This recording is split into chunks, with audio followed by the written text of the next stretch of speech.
There's something terrifying about being wrong. Not because we were wrong, but because we didn't even know it. Think about that.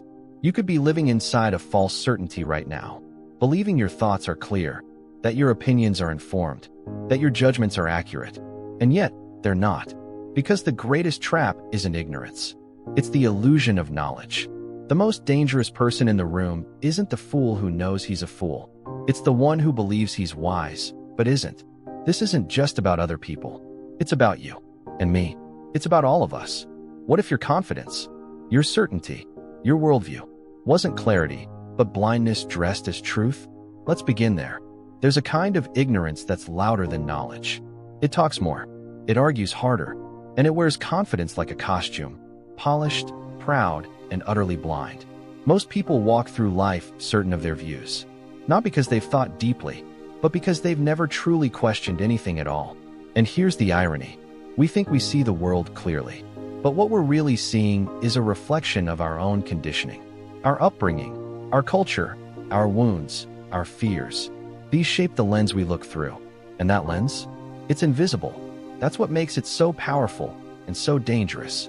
We were handed beliefs before we had the ability to examine them, told what's right, what's wrong, what to strive for, what to avoid. And we believed it, not because it was true, but because it was familiar. Most people don't think, they repeat. They defend ideas they never chose, morals they never questioned, and biases they don't even realize they carry. They confuse loud opinions with clarity, but volume is not truth. Certainty is not wisdom. And in the quiet moments, when the noise fades and we're alone with ourselves, something deeper stirs, a faint discomfort, a whisper that says, maybe I don't know what I thought I did. That whisper is the beginning of real vision, because the first step to seeing clearly is realizing you're blind. And once that awareness hits you, once the illusion begins to crack, you start to notice just how much of your mind has been shaped by things you never chose. Which leads us to the next truth, something far more unsettling. We don't just believe what we're told, we build our identity on it. Once you realize you've been blind, the next shock is this. You didn't just accept those beliefs. You built your entire self around them. Your values, your goals, your sense of right and wrong. Even your idea of what makes you you was poured into you before you had the tools to say no. It's like being handed a blueprint at birth and told, this is who you are. So you build a self, carefully, sincerely, but you never realize the ground beneath it was never solid. We all want to feel secure in who we are, so we cling to identities, to labels, to ideologies, even if they don't fit anymore, even if they hurt us. Why? Because uncertainty feels like death, and so we prefer a comforting lie over a terrifying truth. But here's the secret. The real you isn't found in the roles you play. It's not your job. It's not your opinions. It's not your political tribe or the mask you wear around others. Those are costumes, and the longer you wear them, the more you forget they're not your skin. Eventually, life cracks them. A breakup, a loss, a moment of deep failure. And suddenly, the identity you depended on shatters. What's left? That question is uncomfortable, and most people avoid it. They patch the mask, rebuild the costume, pretend the ground was never shaking. But the few who dare to look beneath the rubble begin to see something real, not another identity, but something quieter, more honest, not fixed but alive. And that shift, from clinging to a false self to listening for the real one, is the beginning of awakening. But to awaken, you must first let go. Let go of the belief that who you are is already known. Let go of needing to be right. Let go of the comfort of certainty. Only then can something deeper begin to rise. And it's this rising, this painful, beautiful shedding, that brings us face to face with the root of it all. Fear. That's what we find when the mask falls off. Not anger, not sadness, not even confusion. Fear. The fear of being seen. The fear of being rejected. The fear that, without the role you played, you're nothing. It's easy to think we wear masks to deceive others, but the truth is harsher. We wear them to protect ourselves from the possibility that we are unlovable without them. So we become what others seem to approve of. We become easy to digest. We smile when we want to scream. We agree to things that violate our own spirit, not because we're weak, but because we learn that safety comes from being liked. That is the quiet trauma of people-pleasing. It's not about being kind. It's about fear masquerading as virtue. And that fear becomes so normal. We stop noticing it. We call it being nice. We call it being good. But deep down, we know something's off. Because the person we present to the world isn't the full truth. And the more we perform, the more we drift from our center. But fear has a strange quality. If you stop running from it, it begins to speak. And what it says isn't cruel. It says, I've been protecting you.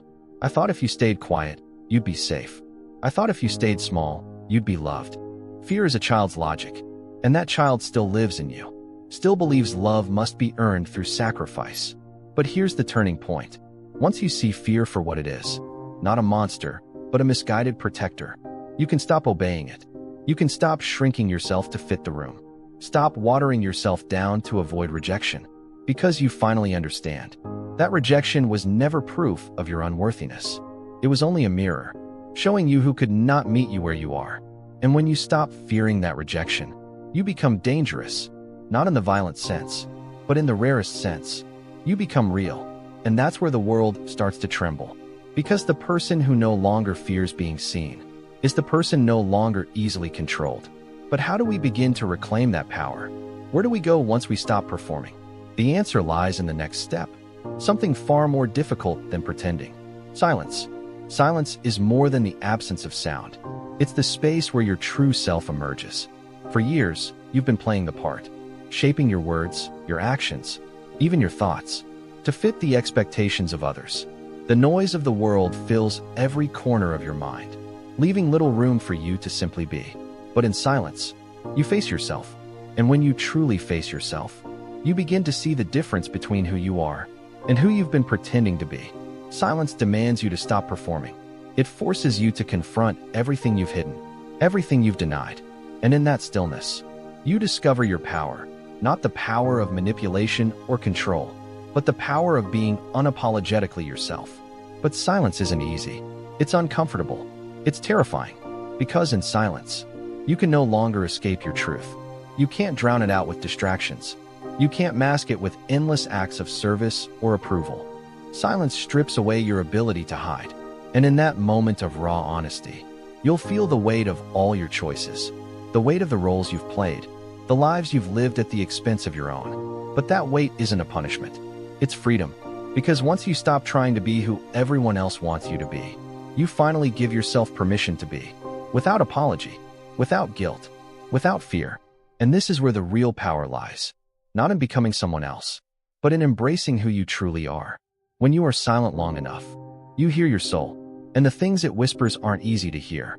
It speaks of desires you've buried, of passions you've ignored, of strength you've denied. It tells you that the kindness you've been offering, the people you've been trying to please, none of them can fill the emptiness you've felt. Because true fulfillment doesn't come from others' approval. It comes from within.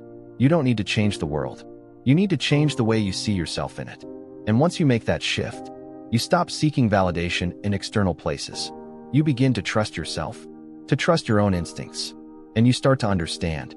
The only person you need to be kind to, the only person you need to be real with, is you. So, how do we move from here? From silence to true power? It begins with something even more challenging than silence. Embracing boundaries. Boundaries are the silent warriors of your inner world. They are not walls that shut others out, but rather gates that determine who gets to enter your life and who doesn't. For too long, many of us have ignored our boundaries, allowing ourselves to be shaped by the needs and demands of others. We give away pieces of ourselves until we become nothing more than a reflection of everyone else's desires. We become people pleasers, doing everything we can to avoid conflict, to be liked, to be accepted. But in doing so, we lose ourselves. True power doesn't come from being liked. It comes from being respected. And respect begins with setting clear, strong boundaries. Setting boundaries is not an act of cruelty. It's an act of self-love. It's telling the world, I value myself enough to protect my time, my energy, and my peace of mind. Boundaries are not walls built to keep people away. They are lines drawn to maintain your personal integrity. They are the difference between giving too much and giving just enough. They are the space that allows you to give freely without resentment, because you know you won't be drained in the process. When you set boundaries, you start to realize how much of your life has been controlled by the expectations of others. How often you've said yes when you wanted to say no. How many compromises you've made for the sake of others' comfort. And how that has slowly eroded your sense of self. But once you begin setting boundaries, everything changes. Suddenly, you're no longer apologizing for taking care of yourself. You're no longer shrinking to make others feel comfortable. You start to realize that your time is valuable, your energy is sacred, and your peace is non-negotiable. And yes, there will be resistance. People will challenge your boundaries, test your resolve. They will push back because they've grown accustomed to you being there, to you being the one who sacrifices for them. But this is where your strength lies. It's not in the ability to please everyone around you, but in the courage to stand firm in who you are, to protect the space where you can truly be yourself, to say, no, this is my time, my energy, my life. And the more you honor your boundaries, the more others will begin to respect them, because they'll see your worth reflected in the way you carry yourself. You will no longer be a doormat, but someone who commands respect, not out of fear, but out of genuine strength and self-awareness. Boundaries are not walls of rejection. They are the keys to reclaiming your autonomy. And once you begin to set them, you will notice a shift in the energy around you. You will start attracting people who respect your space, who value your time, who understand that you are not a tool to be used, but a person worthy of their own respect and kindness. True kindness isn't about giving everything to everyone. It's about knowing when to give and when to preserve yourself. It's about respecting your own limits, so you can give the best of yourself without losing yourself. And as you build these boundaries, you begin to feel a sense of clarity, a sense of peace that comes from knowing exactly who you are, what you stand for, and where you're going. Now, we've explored silence, power, and boundaries. But even with all of this in place, there's one more thing you must confront: the fear of standing alone. There's a deep fear in all of us, a fear we often try to ignore or mask with distractions. It's the fear of standing alone. For years, we've been taught that we need others, that we must belong to a group, a tribe, a crowd, to be accepted. We look for validation in the eyes of others, seek approval, and fear rejection. But in doing so, we lose sight of one essential truth. In order to truly stand strong, we must be willing to stand alone. This doesn't mean you should isolate yourself from others or push people away, but it means finding the courage to be yourself, to live authentically, even if it means being misunderstood or going against the grain. It means learning to trust your own judgment and not constantly seek the reassurance of others. This fear of being alone stems from a deeper insecurity, the belief that if we're alone, we are somehow incomplete. But in reality, it is in solitude that we truly discover who we are. In the silence, we can hear our own thoughts, feel our own emotions, and realize that we are enough. Not because of what others think of us, but because of who we are at our core. Standing alone means having the strength to make decisions for yourself, without constantly seeking external validation. It means knowing that your worth isn't tied to the approval of others, and that you can walk your own path, even if it's a solitary one. This is the ultimate test of power, the willingness to stand firm in your own beliefs, even when the world around you challenges them. It's the courage to be misunderstood, to be judged, and to continue on your path with conviction, because you know it's the right one for you. When you stand alone, you stop seeking permission to live your life. You stop molding yourself to fit others' expectations, and you start to shape your own destiny. You begin to understand that being true to yourself is the greatest act of freedom. And this doesn't mean you'll never feel lonely. There will be moments of doubt, times when you wonder if you made the right choice, and if the world is passing you by. But these moments of loneliness are not signs of weakness. They are tests of your strength. They are opportunities to reconnect with your inner self, to reaffirm your boundaries, and to remind yourself that standing alone is not a weakness. It's an act of profound personal power. The more you embrace this solitude, the more you'll begin to feel a sense of peace, because you won't be relying on anyone else to define your worth. You will know, deep down, that you are whole, complete, and strong, just as you are. And when you reach this state of inner strength, you will find that the right people will begin to gravitate toward you, not because you're seeking their approval, but because you radiate confidence and authenticity. True power doesn't require the approval of others. It requires the ability to be at peace with yourself, to embrace your own journey, and to know that standing alone, even for a time, is simply part of the process of becoming your true self. And as we've seen, power isn't just about control. It's about awareness. Awareness of yourself, of your limits, of your worth. And once you've mastered this awareness, you will be able to move through the world with a quiet, unshakable confidence. But this is not the end of the journey. There's one final piece to the puzzle. The most profound understanding of power comes when we realize that true power is not for ourselves alone. It is meant to be shared. And in sharing this power, we unlock the most profound aspect of our humanity. The most powerful people are not those who hoard power, but those who share it. It sounds counterintuitive, doesn't it? That true strength comes from giving away your power instead of holding on to it. But the paradox is exactly what makes this truth so profound. You see, power is not a finite resource. It doesn't diminish when shared. It grows. In fact, the more we give, the more we receive, not in material gain, but in influence, in respect, in connection. When we share our power, we elevate others. We inspire them to become their best selves. We give them the freedom to believe in their own abilities. And in doing so, we unlock potential, not just in them, but in ourselves as well. This doesn't mean we have to give away everything or sacrifice our own needs for others.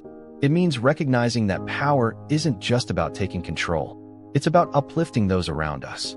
It's about leading with humility, with the understanding that true strength lies in the ability to help others grow, to lift them up, and to show them that they too have the power to shape their own lives. Think about the leaders you admire, the ones who made the most lasting impact. They didn't rise to the top by isolating themselves or crushing others to make themselves feel powerful. Instead, they lifted others up with them. They empowered their communities. And in return, they earned respect and loyalty in ways that go far beyond any mere display of control. The most magnetic individuals, those who draw people to them naturally, are the ones who use their power to empower others. They make people feel seen, valued, and capable of achieving greatness. When you share your power, you foster trust. And trust is the foundation of influence. It's the unspoken agreement that, in your presence, others are safe to be themselves, to fail, and to rise again without fear of judgment or rejection. Sharing power also means being generous with your knowledge, your resources, your time. When you share what you've learned, what you know, you create a ripple effect, spreading wisdom and strength to others who, in turn, pass it on. This is the essence of collective power, the understanding that we are all stronger together, that the best way to elevate ourselves is to elevate those around us. This is where true leadership lies, not in the illusion of control, but in the ability to create a space where everyone can thrive. In sharing power, we realize that it's not just about dominance or manipulation. It's about nurturing connection. It's about being a catalyst for others' growth. And in doing so, we discover that the more we give, the more we are filled, the more we help others rise, the higher we go as well.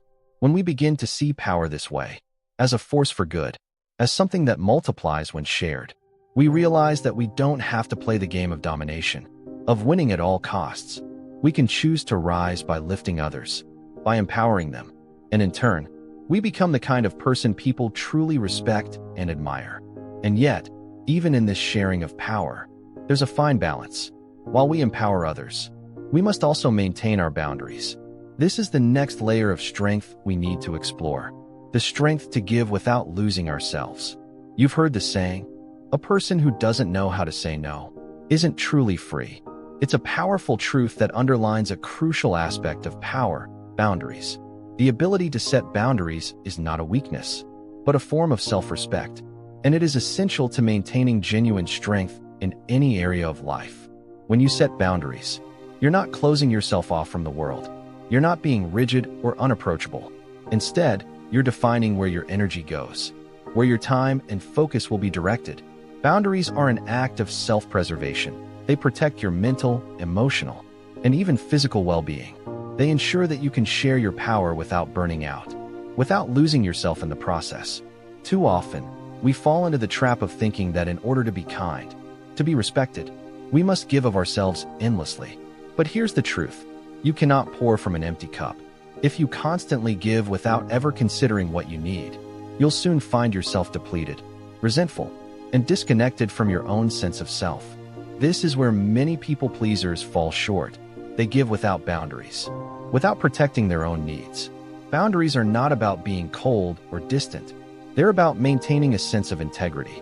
They are your way of communicating what you will and won't tolerate, what you need to stay healthy, and what you require to maintain your own sense of power. It's not about rejecting others, but about protecting your own energy so that you can continue to give and share in meaningful ways. Without boundaries, your power becomes a tool for others, not for you. You become a pawn in someone else's game. But with boundaries, you reclaim your power. You control the space you occupy, and you decide how much of yourself you give to the world. The strength of boundaries lies in their ability to protect your values, your time, your well-being. They allow you to continue to show up in your most authentic, powerful form without sacrificing your true self. And the more you practice setting and respecting boundaries, the more others will respect them as well. This doesn't mean you shut people out. Boundaries are about clarity, not exclusion. You're simply defining the parameters of what is acceptable, what works for you, and what doesn't. You are showing the world how you expect to be treated. And by doing so, you teach others how to treat you with respect. Having strong boundaries allows you to maintain your power without becoming manipulative. It means that you can offer your support, your leadership, your energy, but only in a way that is sustainable, in a way that allows you to continue thriving without feeling drained or used. It's a crucial aspect of strategic strength. Remember, power without boundaries is a recipe for burnout. But power with boundaries is a force that endures, a strength that doesn't falter. It's the kind of strength that grows, that attracts respect, and that keeps you rooted in your authentic self. So, ask yourself, what boundaries do I need to set in my life to protect my power? Where have I been giving too much, leaving myself with nothing? And how can I begin to protect my own energy while still being there for the people I care about? With boundaries firmly in place, we now arrive at the final step, the mastery of your own power. How can you use all of this understanding of control, perception, strategic strength, and the art of sharing power to become the person who commands respect and autonomy in a world that often tries to diminish you? Power isn't about dominating others. It's not about manipulation or coercion. True power, the kind that lasts, is about influence, the ability to inspire, to lead, and to move the world around you, all while maintaining your integrity. The art of mastery is not learned overnight. It's a lifelong journey that requires patience, self-awareness, and above all, the ability to harness your inner strength without letting it turn into arrogance or tyranny. Mastery is the quiet confidence that comes from knowing your worth and understanding that power, when wielded responsibly, is a force for positive change. To master your power, you must first understand it deeply. You must be aware of your strengths and weaknesses, your triggers and blind spots. The journey of mastery is not about becoming perfect, but about continually refining yourself, adjusting your strategy when necessary, and learning from your mistakes. It is about consistency and resilience, about sticking to your principles even when the world around you is chaotic and unpredictable. This process of mastery is closely tied to the concept of self-discipline. Self-discipline isn't about being rigid or oppressive.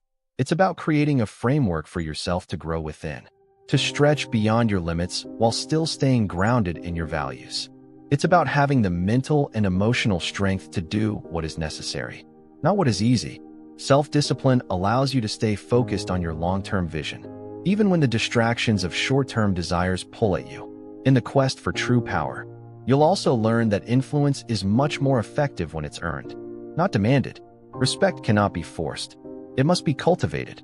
When you approach people with authenticity, with confidence, and with a clear sense of who you are, they will naturally gravitate toward you. Your influence grows not because you assert yourself over them, but because you embody the qualities that command admiration. The powerful understand this dynamic instinctively. They know that true power is not about wielding force, but about creating an environment where others choose to follow. It's the difference between a tyrant and a leader. A tyrant rules through fear and manipulation, but a leader inspires through respect, trust, and vision. The latter knows that power is a shared experience, and that the more you give to others, the more they will support you in return. Mastery also involves the careful balancing of vulnerability and strength. It's about knowing when to stand firm, and when to be adaptable. It's about knowing when to speak and when to remain silent, when to act and when to wait. Mastery is not about controlling everything. It's about choosing your moments wisely and knowing which battles are worth fighting. In the end, true power doesn't shout for attention. It doesn't demand obedience or submission. It whispers with quiet confidence. Its presence felt more in the actions it inspires than in the words it speaks. When you've mastered your own power, you don't have to prove anything to anyone. Your influence will speak for itself, and your strength will be undeniable. As you continue this journey, ask yourself, where can I show up as a stronger version of myself? How can I lead without dominating?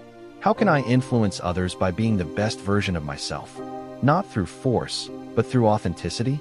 As we come to the final stages of understanding power, there's one last piece of the puzzle to explore. What happens when we master our own power? How does it change the way we relate to the world, to others, and to ourselves? When you truly master your power, something remarkable happens. The external world begins to reflect the internal transformation you've undergone. Your relationships shift, your career flourishes, and you find a deeper sense of peace within yourself. This mastery doesn't just change your circumstances, it changes you. Your very perception of what is possible in your life. It all starts with your relationships. When you no longer seek validation or approval from others, you become free to engage with people authentically. You no longer need to perform, to put on a mask, or to act in ways that aren't true to who you are. This authenticity creates a magnetic energy that draws the right people toward you. People who appreciate you for who you truly are. Your interactions become more meaningful, deeper, and more connected. This shift in relationships also means you no longer feel the need to please everyone. You learn to set boundaries, to say no when necessary, and to preserve your energy for those who truly respect you. By mastering your own power, you begin to attract people who elevate you, not drain you. You become a magnet for those who are on a similar journey, those who value authenticity, integrity, and strength. In your career, the transformation is just as profound. When you walk with true power, you exude an aura of confidence and capability. You no longer rely on others to define your worth. Your actions speak louder than any words of praise could. You move through your professional life with clarity and purpose. And because of this, opportunities begin to find you. You're no longer chasing success. Success begins to chase you. Mastery of power also gives you the ability to navigate the challenges of life with grace. You understand that obstacles aren't personal attacks, they're opportunities for growth. When you're in control of your power, you can face setbacks with a clear mind, knowing that you have the resilience and resourcefulness to handle anything that comes your way. This doesn't mean you won't experience difficulties, but it means that you'll face them head-on, without being derailed by fear, frustration, or doubt. But perhaps the most important shift is internal. Mastery of power gives you a profound sense of inner peace. You no longer feel the need to prove yourself to anyone. And because of this, you are free. You understand your worth. And you know that your strength doesn't need to be flaunted or defended. It simply is.